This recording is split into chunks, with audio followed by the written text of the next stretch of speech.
Yo, what's going on, guys? It be your boy Sketch Almighty. Welcome back to another video. I know it's been a minute since I uploaded. Like what, almost last month. A lot of things been going on. Son out of school. He's in sports right now. Work is picking up since the COVID regulations have been lifted a little bit. So I've been doing a lot of overtime, and yeah, check it out. So I got a video on making space on the beat, basically panning using the EQ and a little bit of stereo separation.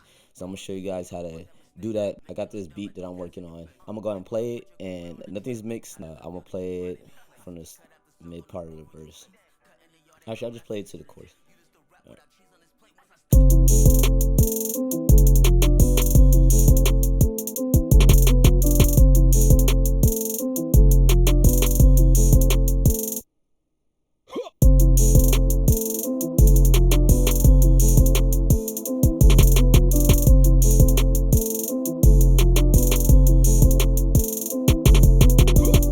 So we're gonna loop it right here, and this is where everything's the most busiest.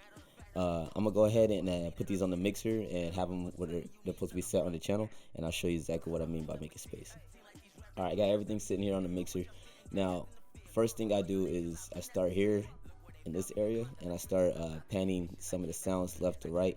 Usually the higher frequencies, I'll pan them to the right, and the lower frequencies, or kind of mid frequencies, I pan to the left.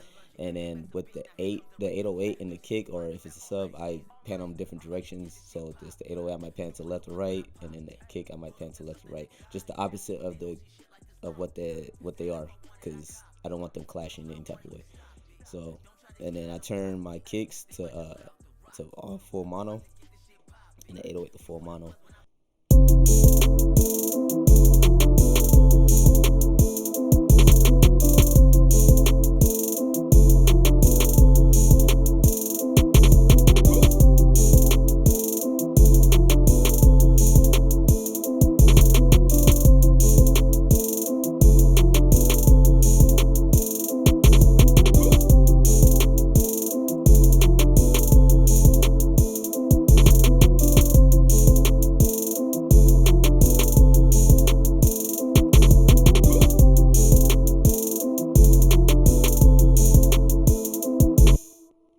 Here we go. We have now I'll go to the main sounds.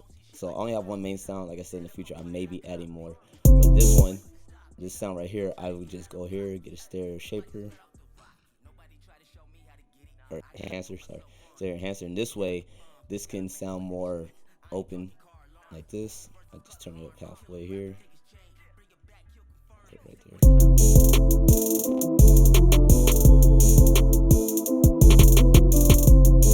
So I'm playing with and without, so you can hear it.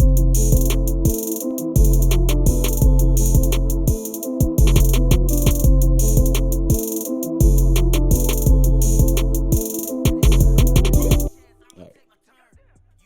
Now with the sample, I kind of just leave it. I kind of leave it alone, but sometimes I might give it just a little bit of stereo enhancer, depending on how the sample sounds. For this one, I kind of want to give it just a little bit.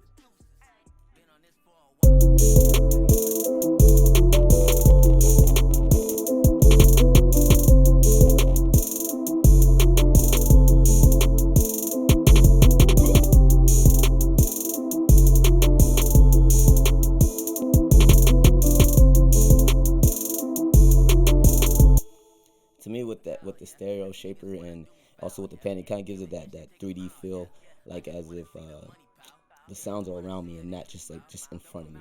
If that makes sense. I'm trying to explain to you guys where it makes sense. It's just when you pan it and you do a little bit of stereo separation, it makes the sound like it's around you in a way, instead of just in the middle. All right, so now the second thing I do is I like to EQ things. So I'll go to my highs and let's start with the kick in the 808. So I'll go here and I'll get a EQ, and so I have the 808.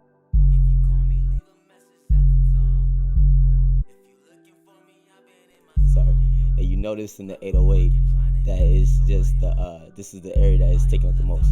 So I want to take out all this, anything from mid down. I want to take it out because it's not occupying that area.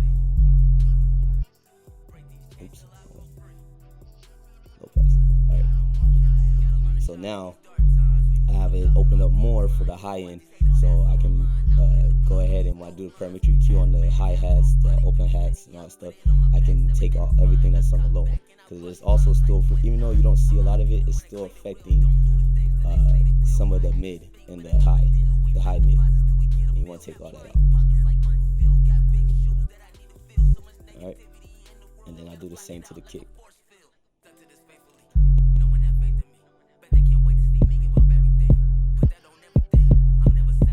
If you look right here, see how the kick is still affecting some of the high? That could cause clashing or any phasing in the beat. You want to clean that up.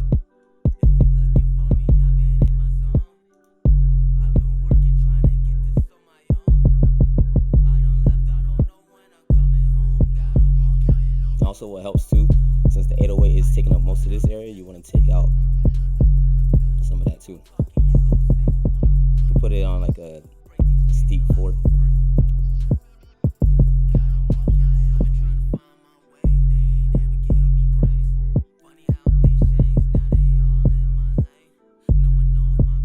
So now there's no clashing in the low end and there's no clashing in the high end. Now we can go here to the snare. Snare. Same thing with the snare, you want to get a parametric EQ.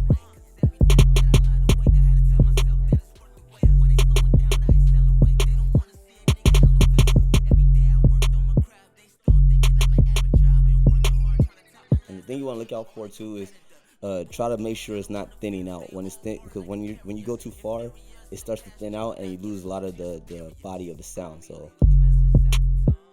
see how thin the snare sounds now. If you bring it back just a little bit, it still sounds full. It's in this area and it's not affecting the low end. Alright, and we do the rest with the hi-hats.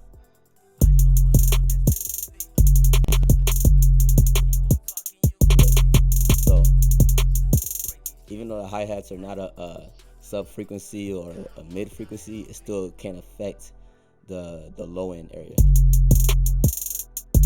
You still see a little bit of the little purple that's showing where the frequency is. It's still affecting that. So go ahead and throw it on high, throw on 6, and take all that out.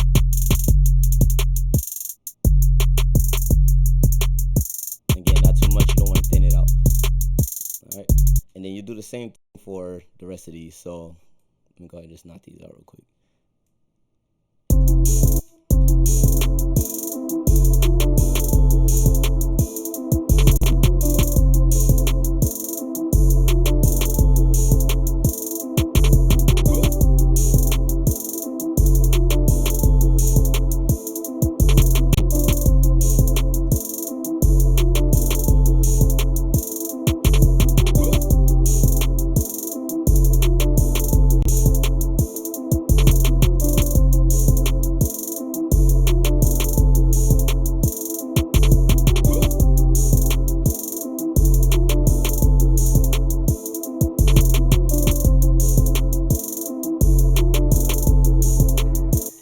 So, oops, let me turn it back on.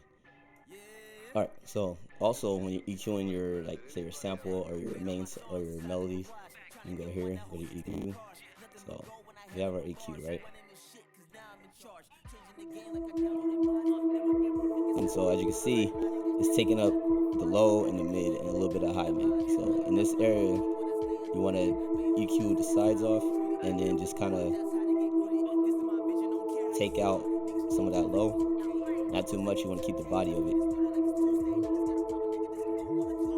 So it can hold some weight within the, if you take out too much, that sound it'll lose its body and you won't have any weight being held in that area or in that frequency. And that makes it sound thin and it just makes it not sound like a full melody. So you take out right here, it just sounds very thin. But you want to just take out the part that's going to be affecting the low end and the just basically just the low end. And then you want to go here to the high end, do the same thing. Not too much, just a little bit, because you don't want it to sound filtered.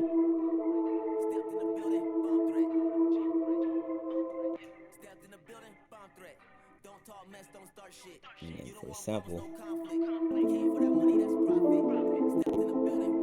Same thing. Don't want to take out too much.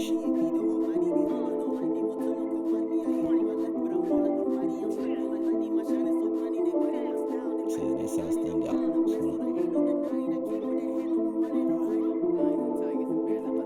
And those notes are like, you can hear those, and if you take those out, it kind of takes away the body, like I said before, and it will sound like this. Pretty cool effect if you want to do that on the beat and then have the beat come back in. But for the most part, you kind of just want to take out this much right here, depending on your sample or whatever you're using. Same thing here.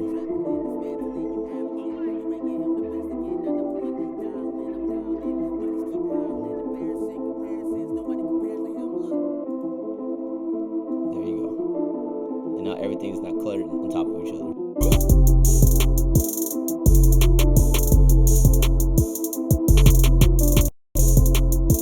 Sounds like with all the effects off.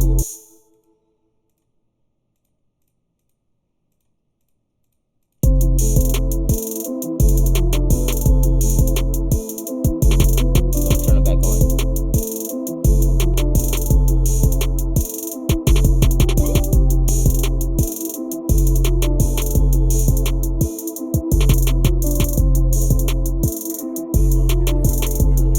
It might not sound like much, but it's doing a whole lot. And it really does help, especially with, say, if you're listening to it in the car and you made a song and you put your vocals on top of the beat, and you're listening on your headphones and it sounds good. When you get in the car, it just sounds like I said, everything's in the middle. You don't have that surround effect, that surround feeling. You feel like everything's just in the middle, and you kind of feel like everything's trying to take up one channel, and you don't want that. So this can help a lot. All right. So that's going to be it for the video.